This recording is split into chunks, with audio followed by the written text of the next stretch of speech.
Pria yang terlihat seperti gelandangan ini bernama Eddie Mora.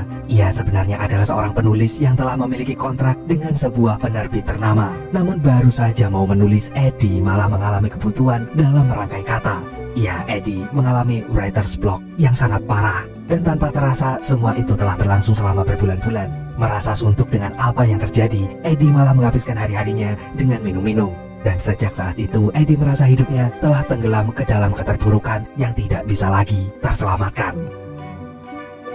Meski begitu, Eddie tetap berusaha bertahan hidup. Mungkin dengan melamar kekasihnya yang bernama Lindy, Eddie bisa mendapatkan secerca harapan yang baru. Tapi dengan cepat Lindy menolaknya. Ia nggak ingin nasib rumah tangganya nanti berakhir sama seperti pernikahan Eddie terdahulu bersama dengan Melissa yang hanya bertahan selama 5 menit. Karena bagaimanapun cinta doang nggak akan cukup. Mereka juga perlu uang untuk menghidupi kehidupan sehari-hari. Lagi pula karir Lindy lagi bagus-bagusnya. Ia baru saja melesat menjadi seorang editor. Karena merasa hubungan mereka nggak ada masa depannya, detik itu juga Lindy pun memutuskan untuk mengakhiri hubungannya dengan Eddie. Kejadian barusan benar-benar membuat Eddie galau tingkat dewa. Di tengah kegalauannya itu, Eddie nggak sengaja berpapasan dengan mantan adik iparnya yang bernama Vernon.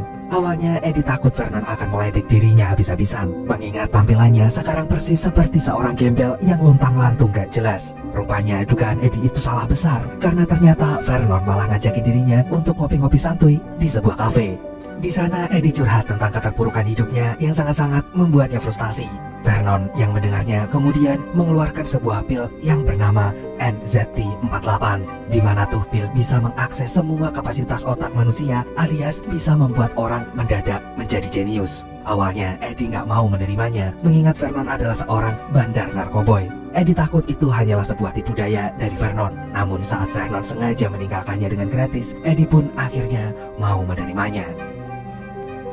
Sesaat sebelum masuk ke dalam kosnya, Eddie dengan cepat menelan pil itu. Dan ketika akan melangkah masuk ke dalam kamarnya, istri muda dari pemilik kos tiba-tiba muncul dan menghalanginya masuk. Ia mencerca Eddie agar segera membayar uang kos yang sudah berbulan-bulan menunggak. Dan di tengah omelan bawel tuh cewek, Eddie seketika merasakan pilnya mulai bereaksi. Pandangannya mendadak berubah cerah.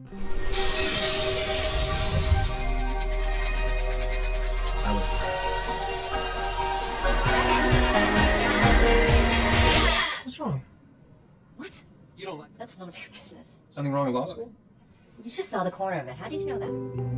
Eddie pun tiba-tiba teringat dengan buku yang pernah ia baca 12 tahun lalu. Selain itu, Eddie juga spontan mengetahui kendala yang sedang menimpa cewek di depannya itu. Dengan cepat, Eddie pun membeberkan solusinya hingga membuat cewek bungkam dan berbalik menjadi terkagum-kagum dengan pemikirannya. Omelan panjang itu lantas menjadi sebuah diskusi yang begitu menyenangkan. Anjay. Sejak saat itu, Eddie nggak pernah lagi mengenal kata mager dalam hidupnya.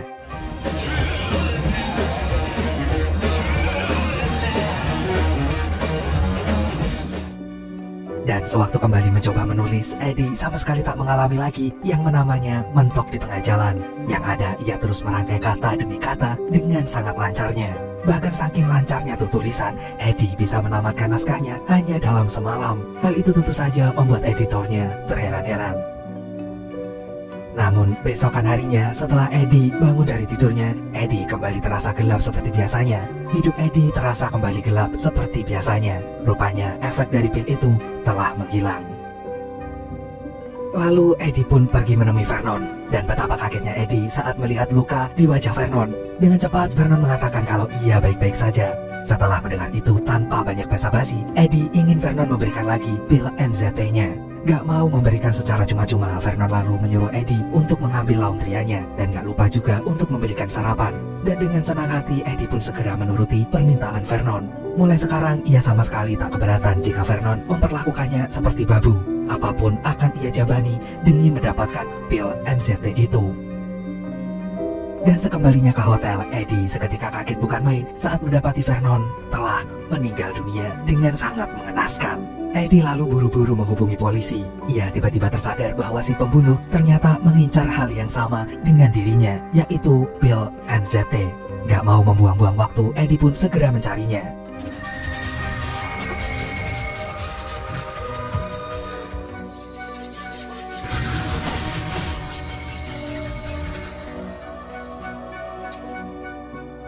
Bersamaan dengan itu, polisi pun datang. Eddie segera menyembunyikan sekantung pil tersebut ke dalam saku celananya. Ia kemudian dibawa ke kantor polisi untuk dimintai keterangan.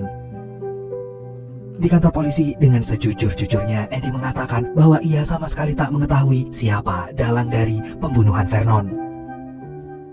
Sepulangnya dari kantor polisi, Eddie berjalan penuh dengan kewaspadaan yang begitu hebatnya. Dan sesampainya dia di kos, tanpa pikir panjang, Eddie langsung menelan pil tersebut. Eddie pun kembali menjalani hidup yang cemerlang.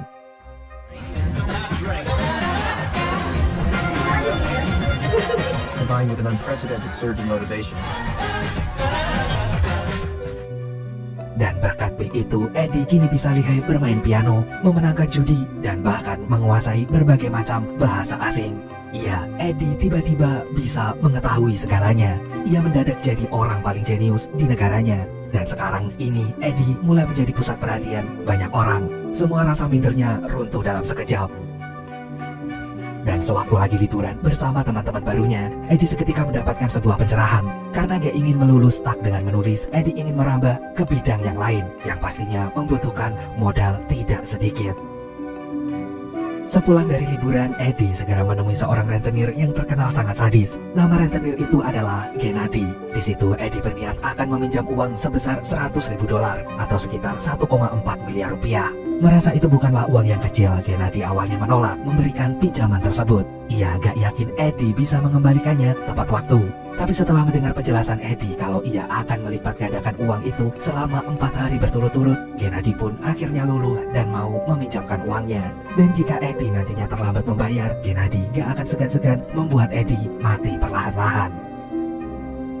Dan dengan cepat, Eddie pun menggunakan tuh duit untuk berinvestasi di pasar saham. Berkat kejeniusannya, hanya dalam waktu 1 minggu, Eddie berhasil mendapatkan lebih dari $2 juta atau setara dengan 287 triliun rupiah.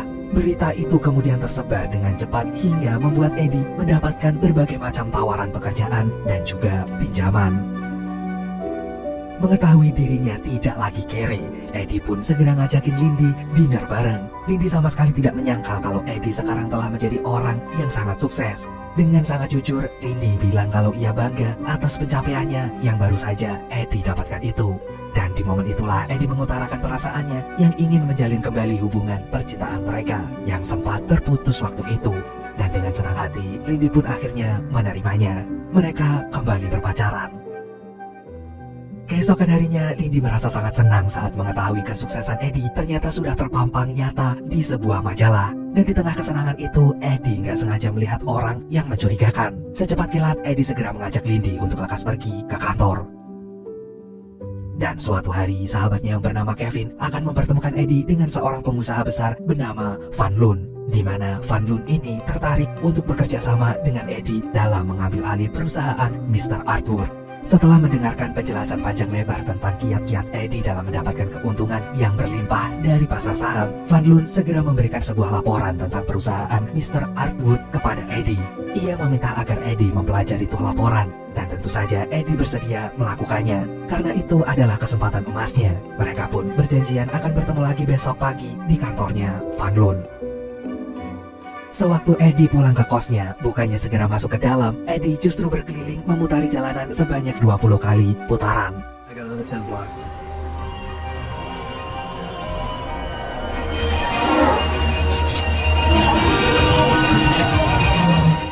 Dan sekarang Eddie sudah ada di sebuah parkiran bersama dengan preman yang siap menghajarnya.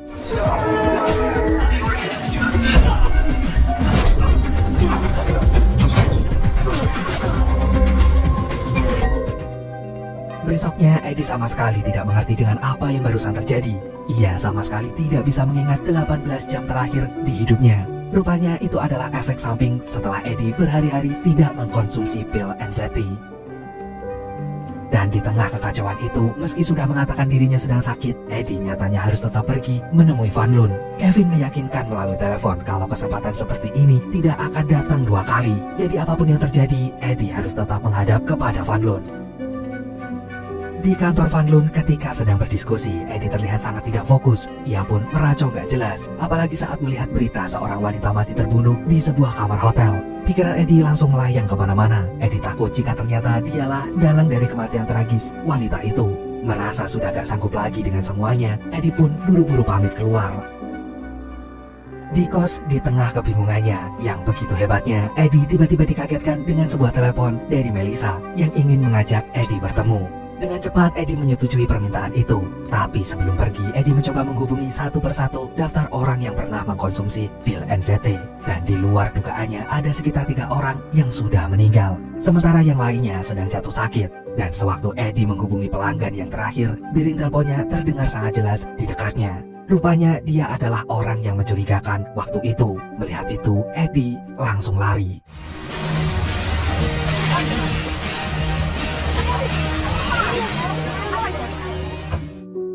Setelah berhasil kabur, Eddie segera menemui Melissa di kafe. Dan alangkah kagetnya Eddie saat melihat wajah Melissa kini tampak begitu tua. Rupanya jauh sebelum Eddie, Melissa sudah lebih dulu mengkonsumsi tuh pil ajaib. Dan beginilah efek sampingnya. Meski begitu, Melissa bersyukur karena masih bisa hidup. Karena sejak memutuskan untuk berhenti mengkonsumsi pilnya, Melissa jadi sering jatuh sakit. Melissa lalu menyarankan Eddie agar mengurangi dosisnya dan pelan-pelan berhenti mengkonsumsinya. Karena bagaimanapun, itulah satu-satunya cara supaya Eddie bisa selamat dari kematian. Setelah puas mengatakan itu, Melissa pun langsung pamit pergi. Sementara itu, Eddie pulang ke kosnya. Tapi baru aja mau masuk, Gennady datang dan menghalanginya. Dengan geram, Gennady pun menghajar Eddie hingga membuat tuh bocah jatuh. Dan saat itulah Gennady melihat pil NZT. Karena baru pertama kali melihatnya, Gennady spontan menelannya. Eddie yang melihatnya pun hanya bisa terdiam. Lalu Eddie pun pergi ke bank untuk menarik uangnya, yang kemudian segera ia serahkan kepada Gennady. Eddie yang sudah sangat lemas itu berjalan tertati-tati menuju kantor Lindy. Dan sesampainya di sana, badan Eddie langsung ambruk. Tapi akhirnya Eddie menceritakan semuanya tentang pil itu kepada Lindy. Eddie kemudian meminta tolong Lindy untuk mengambil stok pilnya yang ternyata ia sembunyikan di apartemennya Lindy. Dan secepat kilat, Lindy pun pergi mengambil sekantong pil ajaib itu. Sialnya pas lagi berjalan balik ke kantor, Lindy diikuti seorang pria yang waktu itu mengejar Eddie. Dengan sekuat tenaga, Lindy pun langsung lari.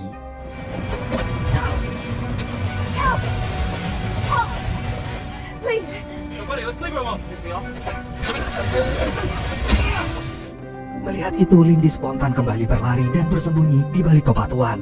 Dengan ketakutan, Lindy menelpon Eddie dan menceritakan kejadian tragis barusan. Lindy takut setengah mati kalau nyawanya ikut melayang. Dan gak mau itu terjadi, Eddie menyuruh Lindy untuk menelan pil NZT itu. Karena cuma itu satu-satunya cara agar Lindy bisa selamat. Dan tanpa pikir panjang, Lindy segera melakukan apa yang disarankan oleh Eddie barusan.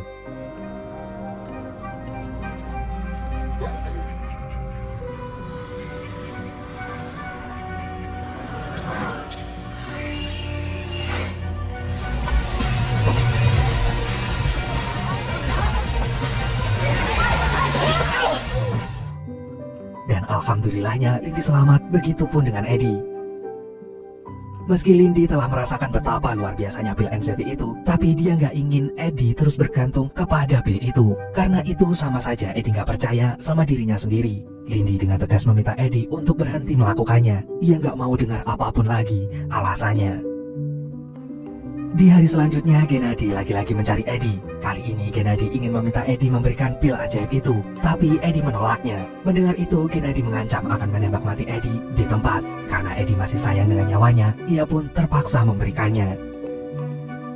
Dan atas kejadian itu, Eddie menyewa 2 bodyguard untuk melindunginya dari serangan Gennady. Selain itu, Eddie membeli sebuah bangunan berbentuk bunker yang memiliki pintu lapis baja dengan kunci khusus. Eddie membeli tuh bunker seharga 8,6 juta dolar. Dan yang terakhir, Eddie memesan sebuah jas yang memiliki kantong tersembunyi untuk menyimpan pil NZT-nya. Setelah itu, Eddie pergi menemui Van Loon. Di situ, Eddie meminta maaf atas kejadian waktu itu dan memohon agar Van Loon mau memberikan kesempatan kedua. Melihat Eddie tampak sungguh-sungguh, Van Loon pun luluh. 2 bulan kemudian, Eddie menjadi seorang maklar di perusahaan terbesar dalam sejarah. Dan ketika lagi asik meeting, Eddie tiba-tiba gak sengaja melihat polisi yang terus-menerus memantaunya. Gak mau mikir aneh-aneh, Eddie segera menghampirinya. Rupanya polisi itu curiga kalau Eddie lah pelaku dari pembunuhan wanita malam itu. Gak mau berita itu semakin tersebar luas, Eddie lantas menyewa pengacara terbaik yang ada di negaranya. Besoknya Eddie pergi ke kantor polisi. Setelah dilakukan penyelidikan lebih mendalam, ternyata Eddie dinyatakan tidak bersalah. Sang pengacara kemudian pun mengembalikan jas Eddie. Dan Dan singkat cerita, tibalah hari di mana Mr. Artwood menandatangani surat perpindahan perusahaannya kepada Van Loon. Sayangnya, Mr. Artwood sedang jatuh sakit dan istrinya lah yang datang mewakilkan. Meski begitu, semuanya berjalan lancar tanpa sedikit pun hambatan. Dan sewaktu mengantarkan Nyonya Artwood ke parkiran, Eddie melihat sesuatu yang sangat mengejutkan. Ternyata pria yang mau menghabisi nyawanya itu adalah sopirnya Nyonya Artwood. Dan saat itulah Eddie tahu kalau Mr. Artwood ternyata juga mengkonsumsi pil NZT. Kenyataan barusan benar-benar membuat kepala Eddie terasa pusing. Dan pas Eddie mau menelan pilnya, mendadak pilnya lenyap dari kantong jasnya. Rupanya pilnya telah diambil oleh pengacaranya, yang ternyata adalah pengacara pribadi keluarga Mr. Artwood. Dan Eddie yang mengetahui hal itu hanya bisa tersenyum getir. Di tengah kegetirannya itu, Kennedy tiba-tiba datang ingin membobol bunker Eddie. Iya, Kennedy ingin Eddie menyerahkan pilnya lagi. Merasa sudah sangat terpojok, Eddie pun berniat ingin bunuh diri dengan melompat dari balkon apartemennya. Tapi ketika Eddie mengingat masih ada satu pil lagi yang tersisa, Eddie lantas mengurungkan niat buruknya itu. Ia lalu mencari pilnya dengan sangat buru-buru. Eddie pun akhirnya bisa menemukannya. Dan bersamaan dengan itu, Kennedy berhasil masuk dan alhasil pil itu terlempar dan hilang. Setelah itu, selagi anak buahnya mencari tuh pil, Kennedy bersiap-siap akan menghabisi nyawa Eddie. Namun, yang terjadi kemudian,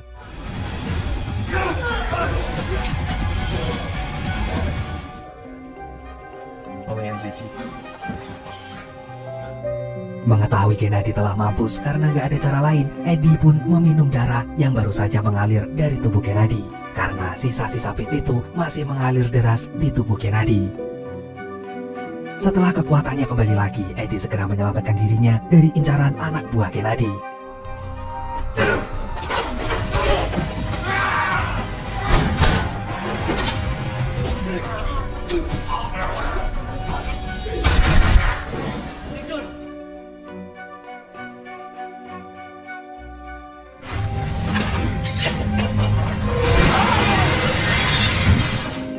Dan syukurnya Eddie bisa selamat. Di sisi lain, ternyata Mr. Artwood telah meninggal. Eddie lalu meminta sopirnya untuk menghabisi si pengacara yang telah menimbun pil NZT-nya. Dan 1 tahun kemudian, Eddie telah sukses menjadi seorang penulis bestseller. Ia kemudian akan berencana mencalonkan dirinya sebagai anggota senator. Siang itu, Eddie mendapatkan sebuah tamu istimewa yang ternyata itu adalah Van Loon. Rupanya Van Loon adalah ketua dari farmasi yang memproduksikan pil NZT itu, yaitu Event Camcorps Farmasi. Di situ, Van mengajak Eddie untuk bekerja sama dengannya. Ia ingin Eddie membeli pasokan pilnya, mengingat tadi pagi laboratorium telah berhenti memproduksinya. Jika sampai Eddie menolak, Van bisa memastikan kalau cahaya gemilang Eddie akan segera meredup kembali. Dan tentu saja Eddie menolaknya dengan senang hati. Bagaimanapun, ia sekarang telah tobat memakai pil NZT tersebut. Kini ia telah beralih dengan pil buatannya yang tidak menimbulkan efek samping yang sampai mematikan itu. Mendengar itu, Van Loon pun kehabisan kata-kata. Dia cuma hanya bisa terdiam dan filmnya pun berakhir.